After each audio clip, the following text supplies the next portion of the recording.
श्री स्वामी समर्थ सगळ्यांना. तर मी आले होते माहेरी आणि मला इथून जरा बाहेर कामासाठी जायचं होतं. म्हणून वहिनीला म्हणाले, तुम्ही धुणं धुवून घ्या, मी भांडी घासते पटपट. तर वहिनी म्हणाली, तुम्ही बसा, मी करते. पण कसं आहे, मला नाही हो असं बसू वाटत. माहेरी आल्यावर थोडं वहिनीला मदत केली तरच दोघींनासुद्धा विश्रांती मिळते आणि नणंद भाऊजाचं नातं घट्ट होतं. आणि आवरून आम्ही ऋदूला टाटा करून निघालो, कारण त्याची तब्येत बिघडते म्हणून त्याला बाहेर जास्त नेत नाही. आणि हा बब्या आम्हाला सोडून त्यांच्या मम्मी पप्पांकडे अजिबात जात नाही. आणि त्यांना म्हणाले, वाटेत मारुती मंदिर आहे, दर्शन घेऊन जाऊ. असं काही नसतं की शनिवारचं मंदिराला जावं.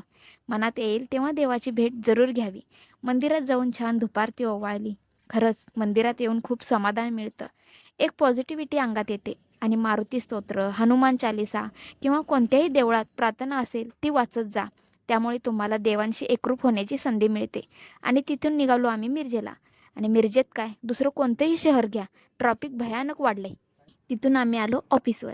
तिथं थोडी गर्दी होती आणि त्यात भरीसभर सर्व्हर नव्हता. बाप रे, आता काय करायचं म्हटलं.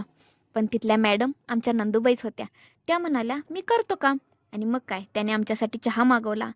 गरमागरम चहा घेऊन आम्ही निघालो. आणि जाता जाता तुम्हाला दाखवायचं आहे छान ठिकाण. हा आहे मिरजेचा ऐतिहासिक गणेश तलाव. हा मिरजेची शान आहे. या तलावात मिरजेच्या सगळ्या गणेश मूर्ती विसर्जित होत्यात. संध्याकाळी व सकाळी येथे भरपूर गर्दी असते. लहान मुलांना इथले कारंजे बघायला खूप आवडतात. मी शूट करत असताना ऋदूचे बाबा म्हणाले, मोबाईल तळ्यात पडला तर तुला पण उचलून फेकीन तळ्यात. मग म्हटलं, बास बाबा, जाऊ आता घरी. घरी येताना थोडं खायला घेतलं मला. चहासोबत लागतं ना. तर मंडळी, आजचा ब्लॉग कसा वाटला हे नक्की सांगा आणि चॅनलला सबस्क्राईब करून ठेवा. भेटू पुढच्या ब्लॉगमध्ये. श्री स्वामी समर्थ.